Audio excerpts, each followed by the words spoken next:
8장 12절 한 절만 보겠습니다. 요한복음 8장 12절 한 절 말씀 보시겠습니다.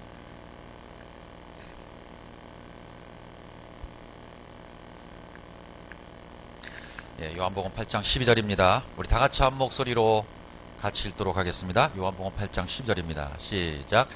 예수께서 또 일러 가라사대 나는 세상의 빛이니 나를 따르는 자는 어두움에 다니지 아니하고 생명의 빛을 얻으리라. 아멘.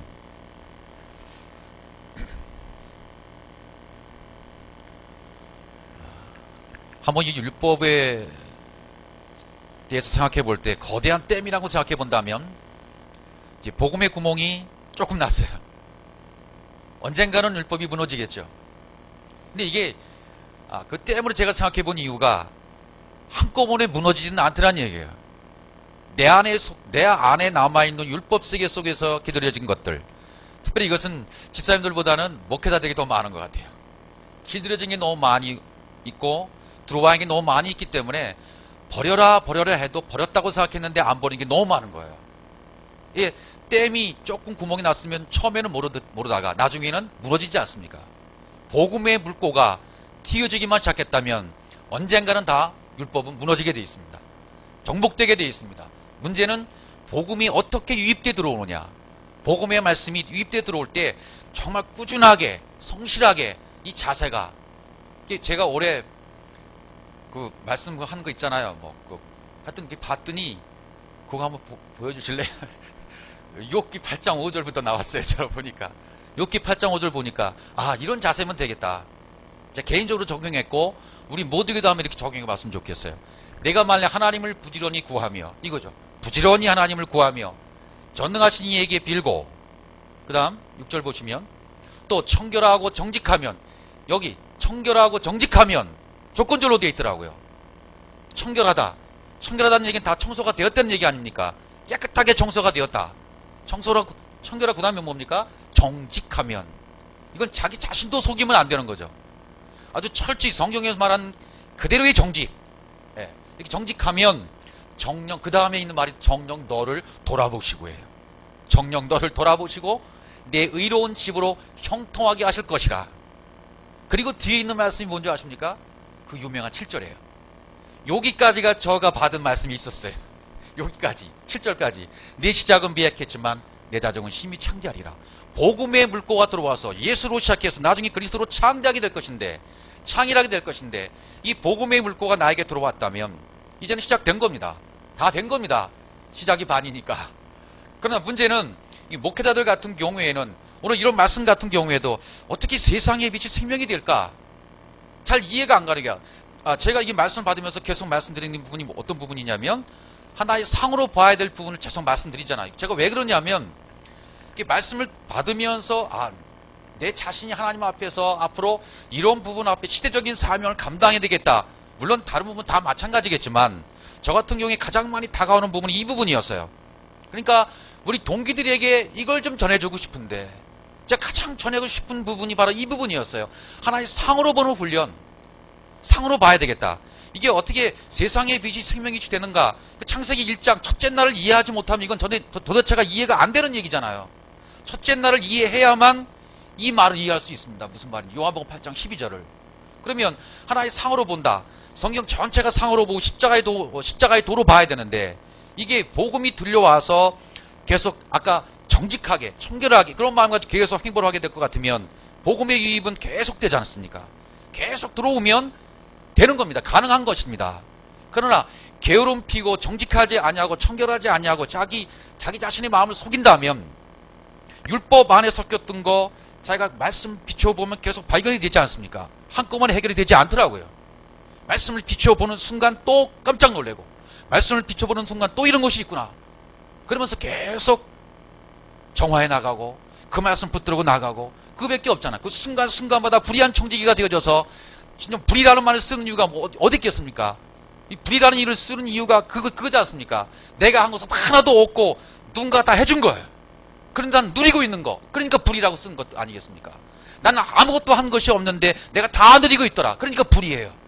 그 말을 깨닫고 보니까 맞다. 그래서 불의한 청지기로구나. 그럼 내가 불의한 청지기가 되어 있는가? 이게 관건입니다. 이제 내가 불의한 청지기가 돼 있는가? 내 계획이 있는가? 내 생각이 있는가? 내 의지가 있는가? 내가 가지고 있는 모든 게 있는가? 잠언 16장 9절에 있는 말씀처럼 잠언 16장 9절 말씀 가보죠. 정말 이렇게 지금 돼가고 있는가? 내가 뭔가 계획하고 신년이 되면 뭔가 계획을 세우잖아요. 이게 어떤 분들은, 어떤 목회하는 분들은 계획 안 세우면 안 된다. 1년 12달 철저하게 1월달, 2월달, 3월달, 4월달 계획을 쫙 세워. 시간마다 세워. 달달이 세워. 또 일주일 계획도 세우고 하루의 계획도 세우고 새벽에 일어나서 하루 계획도 세우고 계획 세우라는 거죠. 그래야 잘 된다는 분들이 있습니다. 어떻게 그만 세상 사람은 그 말이 맞는 것 같아요. 그러나 우리는 사람이 마음으로 자기 길을 계획할지라도, 보세요. 자기 길을 계획할지라도 그 걸음을 인도하신 자는 누구십니까? 그리스도십니다. 걸음을 인도하시는 분은 분명히 그리스도라고 되어 있어요. 여호와시지 않습니까? 걸음을 인도하시는 분, 걸음을 인도하시는데 그 걸음이 인도할 때 빛을 비춰주시는 분이 누구십니까? 시편 119편에 있는 말씀 그대로, 105절에 있는 말씀대로 걸음을 옮길 때마다 빛을 비치고 또 한 걸음 걸 때마다 또 빛을 비춰주시고, 그런 분이 누구십니까? 그리스도십니다. 그분이 비춰주지 않으면 우리는 한 걸음 나갈 수 없습니다. 여러분, 칠흑같이 어두운 밤에 한 걸음도 갈 수 없는 그런 길에 있을 때, 군대에서 훈련 받을 때는 그래서 앞사람 그 바지 그 뒤에다가요 형광색을 붙여요. 형광 지수반도 기억나시죠? 야간 행군을 할 때 칠흑같이 어두워요. 아무것도 안 보여요. 근데 앞사람이 바지가리 입고 가는 거예요. 그 형광색이 보이거든. 그거만 보여, 그거만. 그러다가 졸다가 넘어지기도 하고 별사람 다 있지만 어쨌든 그런 훈련을 받아요. 빛을 보고 가는 겁니다. 빛을 보고. 우리도 계속 복음의 물고가 튀어져서 계속 이입돼 오면서 계속 바라보고 가는 게 있어요. 뭘 보고 바라보고 갑니까? 표대 대신은 그리스도만 바라보고 간다는 거죠. 우리가 아무리 보십시오. 주의 말씀은 내 발의 등이다. 내 길의 빛이다. 내 길의 빛이고 발의 등이니까 그 앞에는 환하게 비춰진단 말이에요. 등을 비추면, 빛이 비치면 내 길을 비추는 분이 계셔요. 그러니까 내가 할 수 있는 아무것도 없다. 불의한 청지기라는 것이 정말 내 계획이 하나도 없고 내 의지가 하나도 없고 내 생각이 하나도 없고, 과연 나는 정말 하루하루 살아가면서 이 말씀을 받고 가면서 내 의지와 내 계획과 내 의지가 하나도 들어가지 않은 상태로서 그저 그 순간순간 영의 인도하심을 받아서 갈 준비가 되어 있느냐, 그 말이죠. 그러니까 어떤 분들은 옛날에 그 율법교회에서 윤사활동 했던 분들은 그 몸의 습관이 어떻게 붙어 있냐면, 저도 CCC 했던 분들이나 다른 어떤 단체라든가 특별히 은사활동 많이 했던 분들은 입이 붙은 말이 뭐냐면 주께서 이렇게 말씀하셨어요. 이것이었어요. 저는 그게 얼마나, 이런 말 좀 표현을 좀 용서하십시오, 꼴불견이었던지 되게 듣기 싫은 거예요. 그게 저는 막 아니 그때 제가 신학교 시대에는 좀 막 꼬장꼬장한 사람 성격이었기 때문에 성경 말씀만 들이대고 말해야 저는 들었거든. 그렇게 됐거든요. 근데 어떤 친구 보면 막 주께서 오늘 아침에 나에게 이 말씀을 주셨어. 몇 장 몇 장 주셨어. 봐, 이 말씀 나에게 주신 말씀이야. 음성을 들었어. 환상도 보고 계시도 보고 막 이런 말을 하면요, 다시 한번 이렇게 한번 쳐다봤어요. 아, 정말. 그런데 또 한번 다르면 또 한번 생각해 보는 거예요. 그럼 나는 저 친구는 저렇게 말씀해 주었다고 하고 들렸다고 하고 봤다고 하는데 나는 하나도 그런 게 없는 거야. 내가 짱가 보다. 난 가짜인가 보다.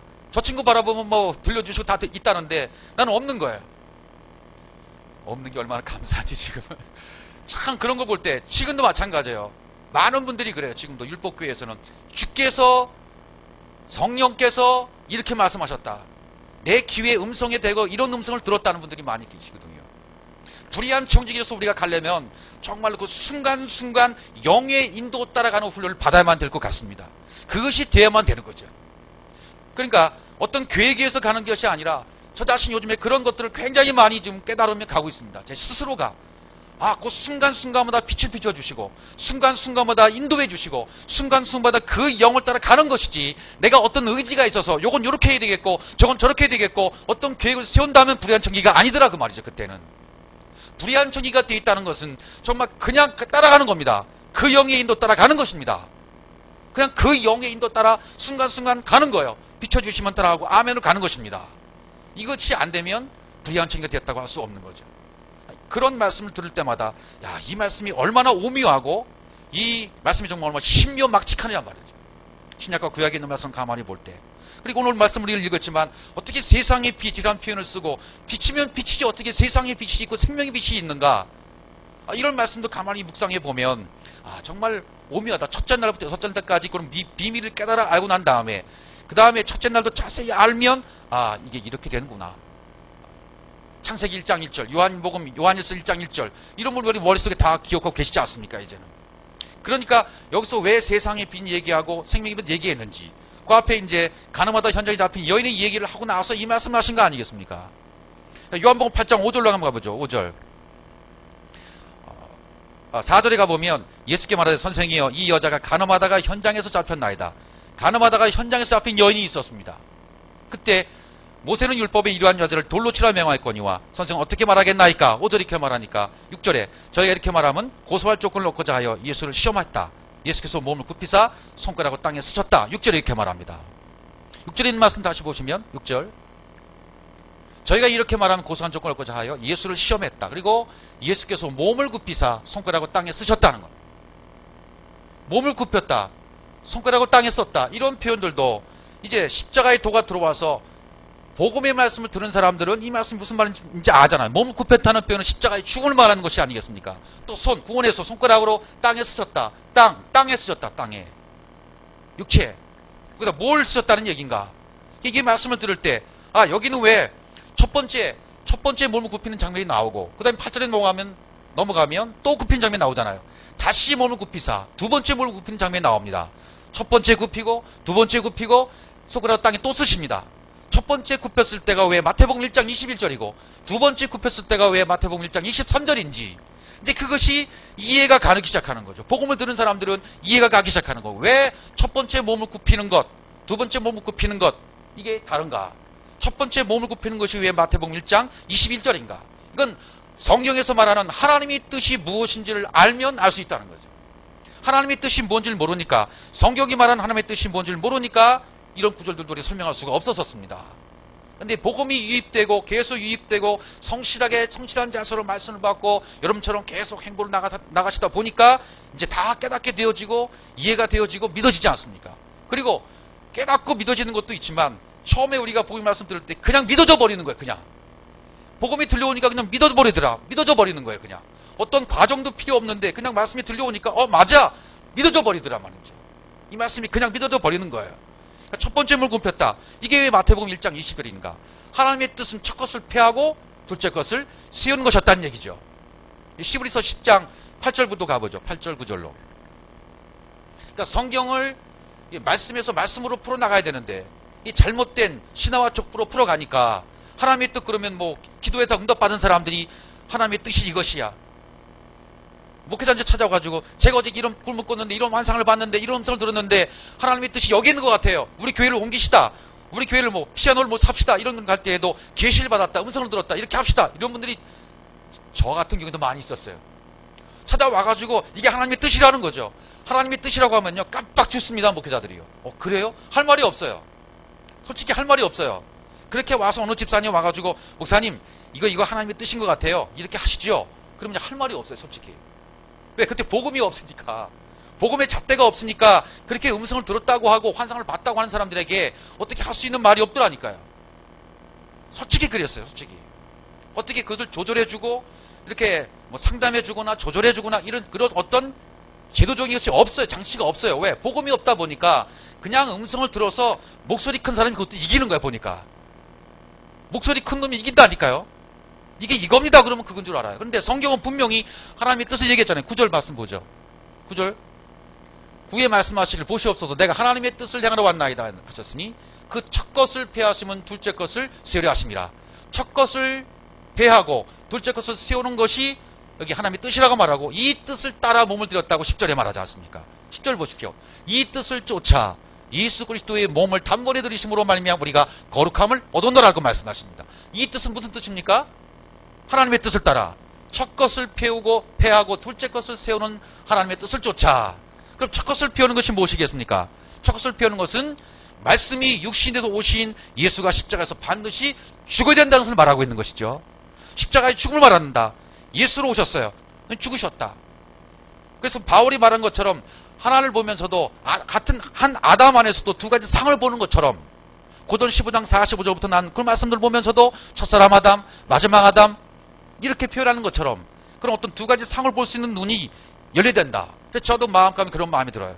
우리 동기들에게 이런 부분을 좀 집중적으로 좀 정리를 해서 잘 정리해서 알기 쉽게 정리해서 전해주고 싶다. 그런 마음이 저한테는 들어요, 자꾸만.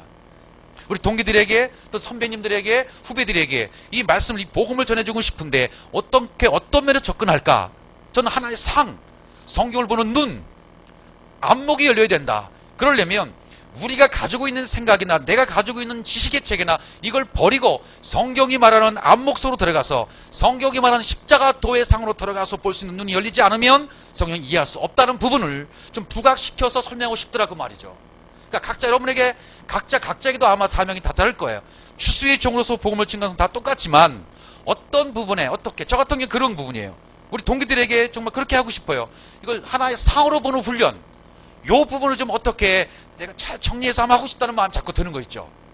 왜? 제가 그랬으니까 요 부분이 안 되니까 이해가 안 가고, 요 부분이 안 되니까 진전이 안 되고, 요 부분이 안 되니까 말씀이 어렵게 들려지고 그런 부분이 있었다고요. 그러니까 요것이 이해가 되고 깨닫게 되어지고, 아, 하나의 상으로 봐야 되는구나. 제가 그랬잖아요. 노아 방주 짓는 기간이 120년이라 했을 때 이해가 안 갔다고. 제 머리를 자르다고 했지 않습니까? 제 머리를 자르면서 연구해 보니까 분명히 500세, 600세 때는 분명히 600세 때 홍수가 시작되잖아요. 500세 때 셈, 함, 야벳을 낳은 때가 500세였었어요. 500세 때 아들 낳고 그 다음에 600세 때 이 비가 창일하게 나가니까 100년의 시간밖에 없더라고요. 그 안에서 생각해 보니까 이 아이들이 성장해서 결혼하면 30대, 40대, 유치해 보니까 60년, 70년, 그 기간밖에 안 되는 것 같은 생각이 자꾸만 드는 거예요. 방주 기간이 어떻게 100년이 될까? 하나의 상으로 보지 않으면 이게 이해가 안 간단 말이죠. 그러니까 상으로 보는 훈련이 됐을 때, 아, 말씀이 말씀하시고 말씀이 피어나는 것은 바로 이런 상을 보여주시기 위해서구나. 그러면 고전 15장 45절에 말씀하시는 이런 부분들도 이제 볼 수 있는 눈이, 안목이 열려지게 되는 거죠. 첫사람 아담과 마지막 아담의 보는 눈이 열려지는 거죠. 첫사람 아담은 누구고 마지막 아담은 뭘 얘기하고 있는지를 분명히 알 수 있단 말이죠. 이 한 아담을 통해서 이 상을 볼 수 있는 눈이 열려지게 되니까 첫사람 아담은 산영이 되었과 같이 마지막 아담은 살려주는 영이 되었다. 그리고 계속 46절부터 쭉 설명하지 않습니까? 먼저는 신령한 자가 아니다. 분명히 신령한 자가 아니죠. 첫사람 아담은. 그러니까 첫사람 아담은 말씀이 육신에 오신 예수님 아닙니까? 그렇죠? 그러니까 신령한 자가 아니죠. 육 있는 자죠. 그 다음에가 신령한 자예요. 마지막 아담이 신령한 자예요. 맞죠? 첫사람은 땅에서 났다 그랬죠. 그렇죠? 땅에서 났으니 흙에 속한 자이거니와 둘째 사람은 하늘에서 나셨다. 흙에 속한 자였다. 땅에서 났더니 흙에 속한 자야. 첫사람 아담. 반드시 첫 것은 피해져야 된다. 이것이 하나님의 뜻이라는 겁니다. 성경에 나와 있는 하나님의 뜻, 이걸 쭉 세다가 보면 전부 그렇게 설명이 되어 있어요. 요한복음 6장 38절에도 하나님의 뜻을 이렇게 설명하고 있죠. 내가 하늘로서 내려온 것은 내 뜻을 행하려 함이 아니요 나를 보내신 이의 뜻을 행하려 함이니라. 보내신 이의 뜻이 있다는 거죠. 그게 뭡니까? 나를 보내신 이의 뜻은 내게 주신 자 중에 내가 하나도 잃어버리지 아니하고 마지막 날에 다시 살리는 이것이니라. 마지막 날에 다시 살리려면 반드시 말씀이 육신이 돼서 오신 예수가 십자가에 죽고 부활하셔야 돼요. 반드시 십자가에 죽음이 있어야 된다는 얘기죠. 그래야 살 수 있어요. 내 아버지의 뜻은 아들을 보고 믿는 자마다, 여기 아들이 나옵니다. 그럼 이 아들이 누군가는 분명히 이제 우리가 압니다. 아들은 로마서 1장 3절 4절 말씀 보면 분명히 하나님의 아들로 인정되신 분은 십자가에 죽고 부활하신 그리스도셔요. 그분이 아들이란 얘기죠. 내 아버지 뜻은 아들을 보고 믿는 자마다 영생을 얻는 이것이니, 아버지 뜻이 여기 있다는 겁니다. 아들을 보고 믿는 자마다 영생을 얻는 이것이다 라고 못바가 얘기해주고 있습니다. 마지막 날에 내가 이를 다시 살리리라. 이게 아버지의 뜻이라는 겁니다. 하나님의 뜻이라는 겁니다. 그러니까 하나님의 뜻은 딴 데 있는 것이 아니라 우리의 육신적인 어떤 기도 제목을 놓고 기도해가지고 이게 응답이 하나님의 뜻이야, 이런 것이 아니란 얘기입니다. 그건 절대로 아니란 얘기고, 성경에서 말하는 아버지의 뜻, 하나님의 뜻은 첫 것을 피하는 것입니다. 십자가의 죽음과 부활이다 그 말이죠. 이것이 분명히 각인데 들어와야 돼요. 그 다음에 마태복음 12장 50절인가 거기 형제의 마다들 형제 얘기할 때도 그렇게 나옵니다. 마태복음 12장 50절이죠. 누구든지 하늘에 계신 내 아버지의 뜻대로 하는 자가 내 형제요. 내 형제. 마다들이 그리스도십니다. 우리 주님이 마다들이 되십니다. 그리고 그분과 나와 형제 관계가 된다는 그런 관계를 얘기해주고 있어요. 우리가 형제사랑, 이웃사랑, 전부 그리스도와의 형제사랑, 그리스도와의 이웃사랑을 얘기하고 있지 않습니까? 성경이. 그러니까 내 형제 자매 모친은 누굽니까? 하늘에 계신 내 아버지 뜻대로 하는 자. 아버지의 뜻대로 하려면 반드시 십자가에서 죽어야 된다는 거죠. 십자가에서 죽음을 죽는 자, 그 자가 내 형제다, 자매다, 모친이다. 이렇게 성경은 얘기해 주고 있습니다. 그 다음에 또 이런 하나님의 뜻이 나오는 장면이 살전 4장 3절에 가면 거기에 음란을 버리고 이런 거 연결된 장면이 있어요. 그래서 많은 목회자들이 이런 설명을 해가면 고구절을 딱 들이대면서요. 살전 4장 3절이죠. 예. 하나님의 뜻은, 여기도 뜻은 얘기 나오잖아요.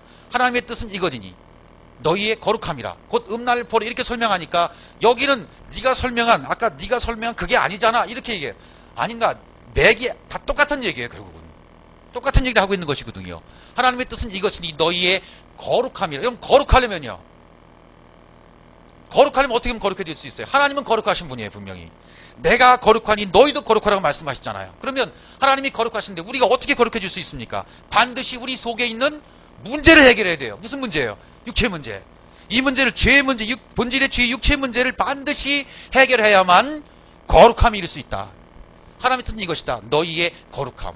어떻게 거룩해질 수 있습니까? 곧 음란을 버리고. 그렇죠. 우리 속에 누가 먹고 있습니까? 마귀가 먹고 있다. 흙이 성분이 있습니까? 그러니까 흙의 성분이 다 빠져나가는 순간까지 육신 정복하는 과정 가운데 계속 우리는 흙의 성분이 빠져나가는 것을 우리는 계속 봐야 돼요. 흙의 성분 빠져나가는 것을.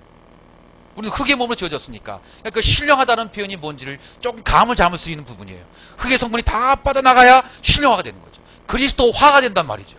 그리스도화가 된다. 몸에서 흙의 성분이 빠져나가야 그리스도의 화가 된다. 신령한 자가 된다. 신령한 된다. 음란을 버리고. 맞는 얘기죠. 그러니까 어떤 부분을 국한해서 설명하면 여기 음란 얘기잖아, 뭐 이런 얘기 한다고 사람들이. 특히 제가 이런 일을 당했어요. 우리 동기들한테. 근데 이거 성경을 항상 말씀드리잖아요. 요건 요거고, 이 설명은 이거고, 이건 이 뜻이고, 이렇게만 설명해 봤기 때문에 성경 전체적으로 보는 눈이 없고 상하로 보는 훈련이 안 됐기 때문에 성경을 오해하더란 말이죠. 하나님의 능력도 오해하죠. 또 산자 하나님을 오해하죠. 능력도 오해하고요. 구원도 오해하고 믿음도 오해하고 다 오해하고 있더란 얘기죠. 그러나 본인들은 어떻게 생각합니까? 본인들이 생각하고 있는 그 믿음이, 아니 신앙이 옳다고 말하는 거죠. 본인들이 가지고 있는 율법 아래에서의 신앙심을 최고로 치는 겁니다. 그건 종교 아래에서의 신앙심입니다. 성경에 말하는 믿음이 아니란 얘기죠. 그 시점까지 우리가 가서 설명할 수만 있다면 이건 신앙심이 얘기하는 것이 아니라 믿음을 얘기하는 것이다. 하나의 상으로 보는 훈련도 마찬가지고 하나님의 뜻을 설명하는 부분도 그렇고, 이게 상으로 보는 훈련에 뒤에 섰을 때 이 세상의 빛이 어떻게 해서 생명의 빛이 되는가, 이런 부분도 설명해 줄 수 있다는 거죠. 자, 창세기 1장 1절 다시 가보죠. 그럼 창세기 1장 1절부터 얘기해주는 태초에 하나님이 천지를 창조했다. 태초란 말이 나오잖아요. 태초에 하나님이 천지를 창조했다. 그럼 이 태초는 어떤 태초냐? 그런 부분을 설명해 줄 수 있고, 요한복음 1장 1절, 요한일서 1장 1절에 3절까지 말씀을 또 같이 병행해서 설명해 주면, 그 다음에 왜 창세기 1장 1장에서 말하고 있는 빛을 창조하시는데 이 빛이 왜 율법 아래 예수의 세계에서의 빛인지를 이해할 수가 되는 거죠. 그것이 이해가 안 가면 왜 세상의 빛이 생명의 빛이 됐는지를 이해가 할 수가 없다는 얘기죠. 자, 태초에는 천지를 창조했다. 요한복음 1장 1절을 또 가보면 여기도 태초란 말이 나오죠. 태초에 말씀이 계시니라. 이 말씀이 하나님과 함께 젖었으니 이 말씀은 곧 하나님이시다. 이렇게 얘기해요. 그 다음 요한일서 1장 1절로 가보면 태초부터 있는 생명의 말씀에 관하여는, 자, 여기 태초부터 있는 태초의 생명 얘기를 해주고 있습니다. 태초의 생명. 이 태초의 생명은 시작도 없고 끝도 없고 영원 전부터의 생명을 얘기하는 것이고, 그다음 창세기 1장 1절에서의 태초는요, 시작 지점으로서의 태초죠. 시작 지점은 태초. 그러니까 빛이 있으라. 창세기 1장 3절에서 말하는 빛이 있으라 말씀하셨을 때 그 빛이 있으라 말씀하신 분은 누가 말씀하셨을까요? 요한복음 1장 17절 18절에서 말하는 품속에 있는 말씀이 말씀하신 거죠. 품속에 있는 말씀이 빛이 있으라 말씀하심에 빛이 있었고, 예, 품속에 있는 말씀이 빛이 있으라 하시니 빛이 있었어요. 근데 창세기 1장의 이 빛은 천지의 최초는 무슨 빛입니까? 세상의 빛이라. 아까 요한복음 8장 10절에서 말하는 세상의 빛이라는 얘기죠. 왜? 창세기 1장에서 말하는 이 빛의 세계는 율법의 세계입니다. 궁창 위입니까? 아래입니까? 아래입니다. 예수의 세계입니다. 그러나 요한복음 1장 1절부터 요한일서 1장 1절에서 3절까지는 여기는 태초의 생명입니다. 영원 전부터의 생명입니다. 그러니까 여기가 생명의 빛, 비로소 참빛 설명해 주는 부분이 될 수 있다는 것입니다. 그러니까 왜 요한복음 창세기 1장에서 말하는 이 빛이 빛이 있으라 말씀하셨는데 빛이 있었고 어둠과 빛이 또 나눴다. 이런 부분을 설명할 수 있을 때 요한복음 8장 10절의 말씀이 나는 세상의 빛이니 말씀하시는 우리 예수님의 말씀이 왜 나는 세상의 빛이라고 말씀하시고 또 요한복음 9장 5절에 가보면 내가 세상에 있는 동안에 무슨 빛이라? 세상의 빛이라고 말씀하세요. 어디 있는 동안에? 세상에 있는 동안에는 나는 세상의 빛이라고 말씀하셨는지 그것이 이제 이해가 가는 거죠. 예수님은 어느 세계에 오신 것입니까? 어디 오셨습니까? 갈라디아 4장 4절의 말씀 것 같으면 율법 아래 오셨잖아요. 율법 아래 오신 예수님이십니다. 율법 아래 세계에 오셨어요. 그럼 현상의 세계, 율법의 세계, 그림자의 세계를 말하는 것이 천지의 태초를 말하는 것이니까요. 네. 보이지 않는 세계를 나타내주기 위해서 보이지 않는 세계를 설명해주기 위해서 보이는 세계, 현상의 세계를 들어서 설명해주는 거 아니겠습니까? 다 마찬가지인 것 같아요. 우리 눈에 보이는 현상의 세계, 가족제도, 부부관계, 우리 눈에 보이는 모든 것들은 사실은 전부 가짜의 세계 아닙니까? 현상의 세계들은 전부 가짜인데 왜 이 가짜의 세계를 보여주실까요? 진짜의 세계를 보여주시기 위해서, 진짜의 세계를 알게 해주시기 위해서 그렇게 하신단 말이죠. 이런 말씀이 이해가 가면 요한복음 8장에서 말한 가늠하다 현장에 잡힌 여인의 얘기를 쭉 설명하다가 왜 첫 번째 굽히고 두 번째 몸을 굽히고 그 다음에 세상의 빛에서 어둠의 생명의 빛으로 가는지 이런 부분은 이제 조금씩 우리가 이해가 갈 수 있다는 거죠. 다시 요한복음 8장 8절 다시 두 번째 가보죠. 다시 몸을 굽히사 손가락을 땅에 쓰시니. 그러니까 여긴 마태복음 1장 23절이 된다는 얘기죠. 8장 6절 첫 번째 몸을 굽혔을 때 그것은 마태복음 1장 21절 예수의 세계, 현상의 세계, 율법의 세계, 그림자의 세계를 설명해 주는 것. 그렇게 얘기했다.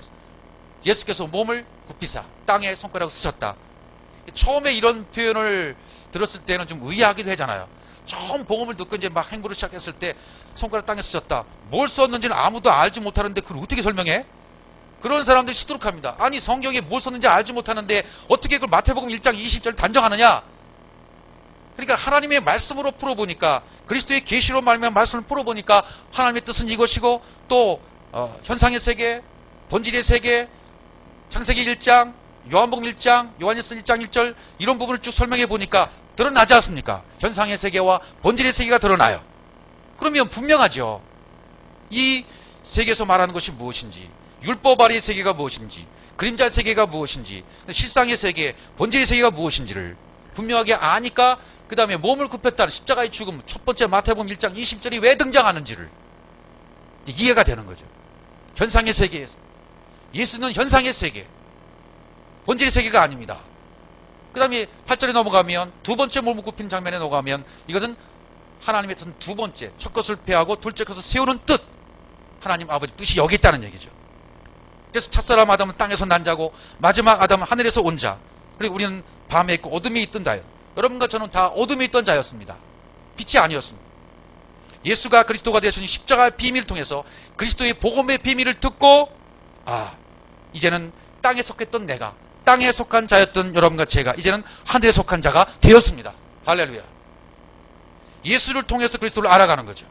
세상의 빛을 통해서 세상에 있는 동안에는 세상의 빛이라고 요한복음 9장 5절 가보죠. 그렇게 말씀하셨잖아요. 9장 5절에 내가 세상에 있는 동안에는 세상의 빛이로다 이렇게 말씀하셨습니다. 세상에 있는 동안에 세상의 빛이다. 이분이 반드시 십자가에 죽고 부활하시면 생명의 빛으로 나가신다. 생명의 빛이 되신다는 얘기예요. 그것이 곧 참빛이라는 얘기, 참빛. 그래서 그 요한복음 1장 4절부터 가보시면 4절과 9절을 보시면 알 수 있죠. 그 안에 생명이 있었으니 이 생명은 사람들의 빛이라 그랬습니다. 사람들의 빛입니다. 이 생명은 사람들의 빛이에요. 한 남편인 그리스도를 만난 사람들. 사람은 사람이로되 그리스도를 만나지 못한 사람은 전부 짐승이라고 우리가 이미 다 알고 있지 않습니까? 사람의 씨와 짐승의 씨가 있다고 에레미야 31장 27절 말씀해 주셨고 사람의 씨와 짐승의 씨가 있는데 남편 대신 그리스도를 모셔드리면 그리스도 한 남편 그리스도를 만나면 비로소 사람입니다. 이 사람들이 하나님을 공경합니다. 요한복음 5장 23절에 있는 말씀 보시면 분명히 사람이 하나님을 공경할 수 있어요. 이는 모든 사람으로 그래 사람으로 아버지를 공경할 것 같이 그렇습니다. 사람이 하나님 아버지를 공경합니다. 그리스도를 한 남편 삼으신 사람이 짐승이 아닌 사람이 그러나 그리스도를 만나지 못한 사람은 전부 짐승입니다. 사람은 사람이로되 그리스도를 만나지 못했기 때문에 보이는 것은 사람같이 보여도 사실 그 속에 뭐가 들어있다? 짐승이다. 이렇게 설명할 수 있잖아요. 모든 사람으로 아버지를 공경할 것 같이 아들을 공경하라 하십니다. 아들을 공경치 않은 그는 보내신 아버지를 공경치 아니한다. 이렇게 되어 있습니다. 정말 성경을 보면 신묘막직하다. 어떻게 이렇게 설명이 되어 있을까? 하나하나 깨달아가면서 신묘막직한 진리의 세계, 그리스도의 세계에 대해서 아멘, 이 말씀이 맞습니다. 아멘. 우리는 순간순간 아멘, 아멘하고 가는 방법밖에 없어요. 아멘 옳습니다. 이 말씀이 옳습니다. 이 말씀이 맞습니다. 아멘하고 달려가는 거. 이 길배는 우리에게는 없다는 것이죠. 성경이 말하는 세상에 계신 예수의 세계에서는 이든 구원을 받을 수 있다 없다? 구원은 없다. 그 세계에서는 구원이 없다. 천지의 태초는 누구에 관한 얘기? 예수에 관한 얘기고, 그 다음에 태초의 생명은 아들이신 그리스도에 관한 얘기라는 것이죠. 그래서 요한복음 8장 12절이 이해가 가는 것이고, 첫째 날 빛을 창조하시는데 이 빛이 왜 예수의 세계인지, 그 시작 지점에서의 태초이기 때문에 그 빛은 예수의 세계, 율법 아래서의 세계, 그림자 세계에서의 빛을 설명해 주는 것이다. 그렇게 이제 우리가 이해할 수 있는 것입니다. 그렇게 이해가 가니까 십자가에 죽고 부활하신 그분 부활하셨을 때 그때가 생명의 빛이라는 설명이 이제 가해지게 되는 것이죠. 이제는 분명히 우리가 어둠이 있었어요. 그런데 이제는 주 안에 빛이 되고 낮의 아들 빛이 아들이 된다고 바울은 계속 설명해 주고 있지 않습니까? 살전 5장 4절 가보죠. 데살로니가전서 5장 4절. 5장 4절부터 형제들아 너희는 이 어둠에 있지 아니하며 이제는 어둠이 있지 않다고 말합니다. 분명 우리는 어둠이 있었습니다. 저 여러분 어둠에 있다가 빛을 발견하고 빛 가운데 세상의 빛을 알고 나서 생명의 빛으로 간 사람들입니다. 어둠에 있다가 그날이 도적같이 너에게 임하지 못한다. 5절 너희는 다 빛의 아들이요 낮의 아들이라 우리가 밤이나 어둠에 속하지 아니하나니 그럽니다. 빛의 아들이다. 낮의 아들이다. 이제 이런 부분에 더욱 각인시켜서 이제 지존자의 아들로서 자녀창조의 비밀까지 알고 나간다면 이제 정말 불의한 청지기로서 그 자세를 가지고 내 뜻이 하나도 없고 다 해주시는 그 방법대로만 인도를 받아 따라간다면 이제 빛의 아들로서 육신정복하는 가정 가운데 계속해서 요단도와에 계속 우리 발걸음 인도해 가면서 마른 땅에 굳게 서서 막 갈라질 때까지 일천정 청량하고 또 청량하고 다리 무릎에 허리에 뭐 창기랑이 넘칠 때까지 우리의 행보는 계속돼야 될 것입니다. 6절에 있는 말씀 계속 또 보시면 그러므로 우리는 다른 이들과 같이 자지 말고 오직 깨어 근신할지라. 게으르면 안 되겠다. 항상 채찍질해야 될 것 같습니다. 저 자신도 가만히 보면 이게요 어느 순간에 게으름이 몰려와요. 게으르지 말아야지, 성실해야지, 정직해야지, 정결해야지, 이런 마음은 누구나 가질 수 있거든요. 근데 실제적인 삶 가운데서 자칫 잠깐 순간순간에요 게으름이 몰려올 때가 있다니까요. 게으름이 아주 오늘은 또 좀 더 자야지. 요즘에 특별 새벽기도 하니까 특별 새벽기도 할 때 여러분 자세를 보시면 아실 것 같아요. 여기까지 달려오신 분도 계시잖아요. 그 시간에 저는 가만히 생각해 보니까요 3년 동안 새벽기도를 안 했잖아요. 내가 23년 동안 어떻게 새벽기도를 했지? 막 그 생각을 해보니까요 그것도요 새벽 3시 반에 일어나가지고 차량 운행까지 하면서 차량 운행 해가지고 태워다 출근했다니까요. 그러다 이제 4시에 일어나고 집사님들한테 맡기고 4시에 일어나서 4시 반에 꼭 새벽기도를 했어요. 야 그걸 내가 어떻게 했을까? 근데 그 가만히 생각해 보니까요 그거 완전히 율법에 꽁꽁 매어가지고 요거 안 하면 안 된다고 생각하니까 했던 거예요. 그러니까 의무감에 했던 거지 이게 어떤 영의 이끌림에 받아서 무슨 내가 기쁘고 감사하고 막 그렇게 산 것은 아닌 것 같아요. 이거 반드시 해야 되는 거니까 집사님이 나와서 앉아있으니까 담임 목사가 안 나오면 안 돼. 그러니까 나와야죠. 어떤 의무감에 의해서 어떤 올무에 맺힌 법에 의해서 나왔던 거지. 이게 내 마음의 어떤 기쁨에 의해서 영의 이끌림에 의해서 오늘도 이 말씀을 주신 말씀을 붙들고 물론 제가 열정으로 하긴 했어요. 열정으로 하긴 했는데 복음이 없었기 때문에 그 모든 새벽기도 철야기도 뭐 금식 이런 거 다 소용이 없더라. 근데 그 열정만큼은 다시금 돌아가고 싶다. 그런 마음이 제 마음에 드는 거예요. 그때는 분명히 내가 4시에 일어나서 새벽기도 하고 정말 아침에 2시간 저녁에 1시간 3시간 꼬박 채웠고 그 이상 5시간까지 채우는 그런 막 기도하는 열정이 있었어요. 마음 가운데 이거 내가 안 하면 안 되겠다는 그런 마음을 가지고 따라갔었거든요. 근데 지금 생각해보니까 복음을 받고 나서 오히려 더 게을러진 거 있죠. 내가 게을렀구나. 너무너무 게으르구나. 이제 특별 새벽기도 하신다고 20일 작정 이제 선포하시고 하시는데 이걸 따라가다 보니까 그것도 참 쉽지 않더라고. 5시 반에 시작하시는데도 이게 내가 몸이 왜 이럴까? 이게요 정말 게으른 것은 순간이에요. 이게 굳어져 버리잖아요. 그때 그 열정과 그때 그 마음의 자세로 돌아가서 그거는 회복시키자. 예, 그런 열정, 게으르지 않고 정말 열심을 품고 복음을 받고 나가는 그거는 다시금 세워져야 될 것 같아요. 그런 마음을 갖고 달려다가 보면 이제 근신하게 되어지면, 깨어있게 된다면 복음의 유입은 계속 들어오게 될 것입니다. 그 다음에 자는 자들은 밤에 자고 취한 자들은 밤에 취하되. 8절, 우리는 낮에 속하였으니 근신하여 믿음과 사랑의 흉배를 붙이고 구원의 소망의 투구를 쓰자 그래요. 근신하자 그럽니다. 낮에 속한 사람이기 때문에 근신해야 된다는 것입니다. 그 다음에 성경이 선언하는 믿음과 십자가 사랑의 흉배를 붙이고 구원의 소망의 투구를 쓰자. 그리고 9절, 하나님 우리를 세우심은 노하심이 이르게 하심이 아니요 오직 우리 주 예수 그리스도로 말미암아 구원을 얻게 하신 것이라. 할렐루야. 이것입니다. 그 다음에 10절까지 보시면 예수께서 우리를 위하여 죽으사 우리로 하여금 깨든지 자든지 자기와 함께 살게 하려 하셨느니라. 할렐루야. 이거 보죠. 깨든지 자든지 그랬죠. 깨든지 자든지 자기와 함께, 그리스도와 함께 살게 하려 하셨느니라. 아멘. 그러니까 우리의 자세는요, 이 복을 받고 가는 자세는 정말 게으르지 아니하고 정직하고 성실한 자세는 정말 필요합니다.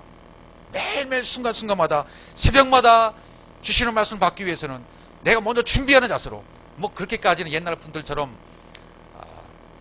세수하고 하얀 옷 입고 뭐 이렇게 넥타이 차고 뭐 그렇게 그런 것은 아니다 하더라도 이 마음의 준비와 자세는 정말 해야 된다는 얘기입니다. 그렇게 하고 말씀을 받아야 된다는 거죠. 네. 그러면 출애굽기 32장 19절에도 보면 첫 번째 돌파는 어떻게 됩니까? 본질의 죄 때문에 깨져야 돼요. 출애굽기 32장 19절이요. 진에 가까이 이르러 송아지와 춤추는 것을 보고 대노하여 손에서 그 판들을 산 아래로 던져 깨트리니라. 본질의 죄는 깨져야 됩니다. 그 다음에 34장 1절에 보시면 34장 1절 여호와께서 모세에게 이르시되 너는 돌판들을 처음 것과 같이 깎아 만들라. 내가 깨트린 바 처음 것과 같이 깎아 만들라. 내가 깨트린 바 처음 판에 있던 말을 내가 그 판에 쓰리니. 그 다음에 4절로 가보시면 모세가 돌판들을 처음 것과 같이 깎아 만들고 아침에 일찍 일어나 그 돌판을 손에 들고 여호와의 명도를 시내산에 올라갔다. 이렇게 되어 있습니다. 첫 번째 것은 반드시 펴야 된다. 그 다음에 우리가 창세기 족장시대에 우리 공부할 때도 기억나십니까? 아브라함이 아내를 몇 번 팝니까? 2번 팔잖아요. 2번 파는 의미도 이제 하나의 상으로 다 들어왔기 때문에 창세기 12장 13절을 먼저 가보시면 12장 13절 애굽에서 먼저 갑니다. 애굽에 이르렀을 때 애굽 사람들이 그 연이 심히 아름다운 걸 보았고 14절 그 다음 바로의 대친들도 그를 보고 바로 앞에 칭찬함으로 바로의 궁으로 취하여드린지라. 이게 첫 번째 파는 장면이 나옵니다. 그러니까 첫 번째 애굽에서 한 번 팔고 그 다음에 20장 2절 3절에서 아비멜렉 앞에서 두 번째 팔게 됩니다. 첫 번째 팔 때 뭡니까? 이제 육체가 나올 것을 말해주고 있는 것이고 두 번째 팔 때는요 20장 2절 3절에 있는 말씀 보면 두 번째 파는 장면이 나와요. 네. 이 장면에서도 그러니까 진짜 마귀로부터 벗어나는 십자의 죽음을 해라는 의미로 상으로 보여주는 거 아니겠습니까? 이런 상으로 보여주는 말씀 우리가 깨닫고 이할 때 첫 것은 폐해지고 둘째 것은 세워져야 되는구나. 이게 하나님의 뜻이로구나. 이 하나님의 뜻에 의해서 요한복음 8장 10절에 이해가면 세상의 빛으로 오신 분이 십자가에 죽고 벌하시면 생명의 빛이 되시는구나. 이게 생명의 빛이 되는 걸 깨달아지게 되고 알게 된다는 것이죠. 그래서 요한복음 1장 9절에 있는 말씀 보면 참빛을 설명해 주고 있습니다. 참빛 곧 세상에 와서 각 사람 비치는 빛이 있었다. 참빛 그리스도이십니다. 그리스도의 세계, 진리의 세계, 이 태초의 생명에 대해서 말씀해주고 있다는 것입니다. 자, 두 번째, 그리고 성경에서 볼 때 이렇게 부를 때에도요, 모세를 부를 때에도, 아브라함을 부를 때에도, 사무엘을 부를 때에도 몇 번 부릅니까? 두 번씩 부르는 것을 볼 수 있어요. 모세야, 모세야, 아브라함아, 아브라함아. 그 다음에 우리 예수님께서 내가 진실로 너에게 이르노니, 이게 두 번 쓰는 표현들이 나오잖아요. 진실로 너희에게 이르노니. 왜 두 번씩 쓸까? 두 번이라는 의미, 굉장히 의미가 있습니다. 두 번째, 창세기 22장 11절 이 말씀 가보죠. 창세기 22장 11절 여호와의 사자가 하늘에서부터 그를 불러가되 아브라함아 아브라함아 하시는지라. 아브라함은 내가 여기 있나이다. 아브라함아 아브라함아 두 번 부르는 장면이 나와요. 15절도 보세요. 15절 여호와의 사자가 하늘에서부터 두 번째 아브라함을 불렀다. 두 번째 부르는 장면이 나옵니다. 그 다음에 민수기 20장 8절 민수기 20장 8절이요. 지팡이를 가지고 내 형 아론과 함께 회중을 모으고 그들의 목전에서 너희는 반석에게 명하여 물을 내라 하라. 내가 그 반석으로 물을 내게 하여 회중과 그들의 짐승에게 마시우치라. 반석을 치는 장면이 나오죠. 9절 그 다음에 계속 봅니다. 모세가 그 명대로 여호와의 앞에서 지팡이를 취했습니다. 10절 모세와 아론이 총회를 그 반석 위에 모으고 모세가 그들에게 이르되 배역한 너희여 들으라 우리가 너희를 위하여 이 반석에서 물을 내려 하고 11절 그 손을 들어 그 지팡이로 반석을 두 번 침에 물이 많이 솟아나오므로 회중과 그들의 짐승이 마시니라. 이렇게 성경에 기록됩니다. 이런 우리가 읽었던 이 본문이 많이 오해됐던 부분입니다. 모세가 화가 나서 지팡이로 반석을 두 번 쳤다. 그래서 거룩하지 못해서 가나안 땅에 들어가지 못했다. 이런 표현하는 것을 우리는 굉장히 많이 듣고 지내왔었습니다. 그러나 두 번 친다는 의미는 뭡니까? 하나님의 뜻은 거기에 있는 겁니다. 십자가에 죽고 부활할 거기에 십자가의 죽음과 부활에 하나님의 뜻이 있는 거죠. 그것을 상으로 보여주는 거죠. 두 번 반드시 반석을 두 번 쳐야 물이 나오는 거예요. 이미 하나님 그 말씀을 해주셨다는 거죠. 요나서 3장 1절도 3장 1절로 가보시면 요나서요. 여호와의 말씀 몇 번째요? 두 번째 요나에게 임하니라 이르시되 이렇게 말해. 두 번째 말했다. 그럼 요나서 1장 1절로 가보면요. 1장 1절로 여호와의 말씀이 아미떼 아들 요나에게 임하니라. 이렇게 첫 번째 임하는 장면이죠. 그 다음에 9절이면 어디로 가라 그래요? 2절 너는 일어나 저 큰 성읍 어디로 가라? 니느웨로 가서 그것을 쳐서 외치라. 그 악독이 내 앞에 상들었습니다. 이거 첫 번째 주신 말씀이었어요. 첫 번째 말씀이었어요. 그 다음 9절 보면 니느웨로 가라고 했는데 결국은 어디로 갑니까? 다시스로 가잖아요. 다시스로 간대. 자 그러면 왜 다시스로 가야만 되는가? 이런 우리는 충분히 복음을 들었기 때문에 깨달아요. 반드시 육체 문제를 해결하고 가야 되기 때문에. 그래서 하나님의 뜻이 반드시 거기서 이 선제단 알아들은 거죠. 알아들어서 도망간 것이 아니라 잘못 간 것이 아니라 바르게 갔다는 겁니다. 바르게 가서 이 일을 행한 거예요. 두 번째 음성이 들렸을 때는 그것을 행하지 않습니까? 하나님께서 이루지 않습니다. 뜻을. 이런 문제를 보면 첫 번째와 두 번째 의미가 분명히 들어와요. 하나의 상으로 계속 들어오지 않습니다.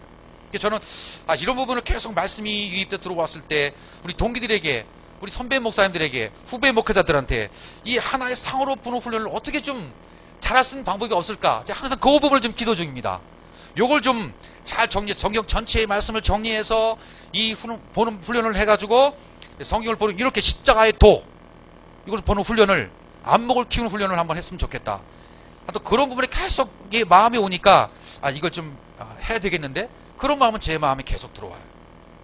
그래서 앞으로 이런 부분에 같이 공부해 가면서 서로 자료를 공유해 가면서 말씀을 들어가면서 그래 여기도 이런 표현이고 여기도 이런 표현이고 여기도 이런 단지 눈치가 채지니까 이런 말씀을 하나씩 바라보면서 정리를 잘 해가서 정말 앞으로 이 복음을 들을 많은 주의 종들 앞으로 주의 종들 또 우리 동기 제 같은 교단 안에 있었던 동기들 선배님들 또 후배 목사들 그들에게 이 복음을 좀 효과적으로 정말 효과적으로 잘 정리해서 전달할 수 있으려면 내가 준비 안 되면 안 되잖아요. 정말 내가 이 부분이 준비되어야 이 부분을 설명할 수 있고 준비할 수 있어서 성경 어디를 펴놓고 성경 어디를 펼치고 설명한다 하더라도 이 부분을 설명해 줘야만 저들에게 이게 뭔가 들어갈 거 아니겠습니까? 그래서 정말 준비는 철저히 해야 되겠다는 생각이 들어요. 정말 준비는 철저히 해야 되겠다. 설렁설렁 대충대충 했다가는 오히려 먹혀 들어가지는 않고 설렁설렁 했다가는요 오히려 그들이 질문하는 질문에 아마 질문 못할지도 모르겠어요. 그렇잖아요. 그들은 뭐 박사라고 말하고 뭐 그런 분들이 많잖아요. 그게 문제겠습니까? 이 복음이 들어와서 정말 이 말씀만 잘 우리가 준비해 따라간다면 왜 모세야 모세 부르는지 아브라함을 부르는지 진실로 진실하고 말씀하시는지 이 두 번째 첫 것을 패하고 둘째 것을 세우신 하나님의 뜻 몸을 두 번 굽혔던 이 가나안바다 현장에 잡힌 여인 이 여인이 바로 나였다는 거죠. 바로 내가 바로 그 여인이었다는 것을 기억하고 이 인류의 모든 사람들이 이제 1+1 남편이신 그리스도와 하나님 혼인의 비밀로 가기까지의 그런 모든 내용물을 가지고 그들에게 전할 것이 있어야 된다는 것입니다. 그것이 준비되지 않으면 혼인의 비밀을 설명해 준다 하더라도 그 내용물이 부실하면 저들에게 이 혼인의 비밀을 어떻게 설명해 줄 수 있겠습니까? 아비가일, 밧세바, 마리아, 또 수가성 여인 이 흐름으로 가는 흐름을 어떻게 설명해 주어서 성경을 가지고 설명해 주어서 이 혼인의 비밀까지 그리스도와 하나 되는 혼인되는 비밀까지 가는 그래서 계시록이 맞춰지는 부분까지 가서 어린 양이 혼인잔치로 마치는 그런 장면까지 설명해 줄 수 있을지 우리가 계속 그런 부분에는 그래서 우리가 설명해 가야만 합니다. 스가랴서 14장 6절에 있는 말씀 보면 이런 말씀이 있습니다. 스가랴 14장 6절 그날에는 빛이 없겠고 광명한 자들이 떠날 것이라. 그래서 그 다음에요 여호와의 하신 한 날이 있으리니 낮도 아니요 밤도 아니라 어두워 갈 때에 뭐가 있다 그랬습니까? 빛이 있으리로다 그랬습니다. 그 다음 구절이요. 그날의 생수가 예루살렘에서 솟아나서 절반은 동해로 절반은 서해로 일 것이라 여름에도 겨울에도 그러하리라. 이런 말씀을 주고 있습니다. 이 세상의 빛 아래서는요, 더 이상 빛이 그날은 빛이 없겠고 오직 참빛인 말일에는 그리스도를 만나는 이 빛에는 없습니다. 참빛밖에 없습니다. 이 빛을 만나야 됩니다. 반드시 그리스도를 만나야 구원입니다. 진리 안에서 율법을 보고 예수가 그리스도라고 이제 말하게 돼야 됩니다. 우리가 여기 그날의 생수가, 그날의 생수가라는 말이 써주고 있죠. 그날의 생수가 예루살렘에서 솟아나서라고 8절에 얘기하는 본문을 볼 수 있어요. 그날의 생수가, 여기서 생수는 궁창 위의 물이 되겠습니까? 아래 물이 되겠습니까?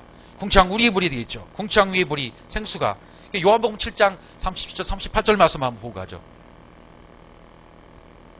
나를 믿는 자는 7절부터 넘어가. 명절 끝났고 큰 날에 예수께서 서서 위에 가라사대 누구든지 목마르거든 내게로 와서 마셔라. 그리고 38절 나를 믿는 자는 성경에 이런 것과 같이 그 배에서 뭐가요? 생수의 강이 흘러나리라 하시니 앞으로 이렇게 될 줄로 믿습니다. 생수의 강이 넘칠 줄로. 생수가 궁창의 물이 예루살렘에서, 그것은 새 예루살렘을 말하고 있는 것이 되겠죠. 솟아나서 복음이 절연해서 이루어질 몸된 성전이 이루어질 것을 말하고 있는 것이고, 절반은 동해로 절반은 서해라고 설명하고 있죠. 절반은 동해로 이방인이 군이 먼저 이루어지고 유대인의 구원이 이루어질 것을 말하고 있고요. 절반은 또 서해로 이방인이 군이 된다면 납할 때 요셉과 베냐민 집파 3분의 1이 또 목배임의 군을 받을 것을 말해주고 있고요. 여름은 이방인, 겨울은 환란 가운데 구원을 받는 유대인들을 상징해주고 있다는 이런 편에도 볼 때, 야, 구약에서 이런 상해의 모습들을 전체적으로 볼 수 있는 이 확 열려져서 이제는 풍속에 있는 말씀까지 감천이 십자가의 도의 말씀으로 다 볼 수 있는 안목이 열려지고, 이 사도행전 9장에서 바울이 그리스도를 만났을 때 눈에서 비늘이 떨어지고 처음 증거한 말씀이 뭐였습니까? 예수는 그리스도였다. 사도행전 9장 20절에 있는 말씀 가보면 그것처럼 우리도 눈에서 비늘이 떨어져 나가고 이제는 증거하는 증거가 오직 예수가 그리스도였다는 사실, 이것만은 증거해야 될 줄로 믿습니다. 즉시로 각 회당에서 예수의 하나님의 아들이심을 전파했다. 그럼 22절 말씀 보면 사울은 힘을 더 얻어 예수를 그리스도라 증명하여 다메섹에 사는 유대인들을 굴복시키니라 말씀하고 있습니다. 사울은 힘을 더 얻어 예수를 그리스도라 증명했다고 설명해 주고 있습니다. 자, 이제 골로새 1장 18절에 으뜸인 그리스도를 설명해 주고 있는데, 그러니까 보이는 것들은 이제 정리를 해보면 보이는 것들은 율법의 세계, 현상의 세계, 예수의 세계, 보이지 않는 것은 진리의 세계, 그리스도의 세계다. 이렇게 이제 우리가 정리할 수 있겠고, 보이는 세계는 보이지 않는 세계를 나타나기 위함이다. 전부 가짜의 세계이니까 이 가짜의 세계에 보여준 것은 진짜의 세계를 보여주기 위한 것들이다. 그러니까 우리 이해를 하면 되겠습니다. 그러니까 용과 루시퍼, 아합과 이세벨, 헤롯과 빌라도 이런 것들도 다 보이지 않는 세계를 보여주기 위한 것으로 등장시켜주고 있습니다. 그러니까 하나님의 시작 지점은 바로 보이지 않는 그리스도의 세계였다는 겁니다. 하나님의 시작 지점이. 이것을 우리가 이해한다면, 새하늘과 새 땅을 창조하는 시작점이 십자가의 죽음과 부활을 통한 그리스도가 된 바로 그때로구나 라고 깨달아질 수가 있는 것이죠. 이 율법의 세계를 보여주기 위해서 첫째 날 빛, 이걸 보여줬다. 어둠의 궁창이 필요했다. 이런 것들을 우리가 조금씩 이해한다면, 아까 요한복음 8장 10절에 분명히 나는 세상의 빛이요 나를 따르는 자는 어둠에 다니지 아니하고 생명의 빛을 얻으리라는 말씀을, 왜 예수가 세상의 빛인데 십자가에 죽어서 생명의 빛이 되는가, 참빛인가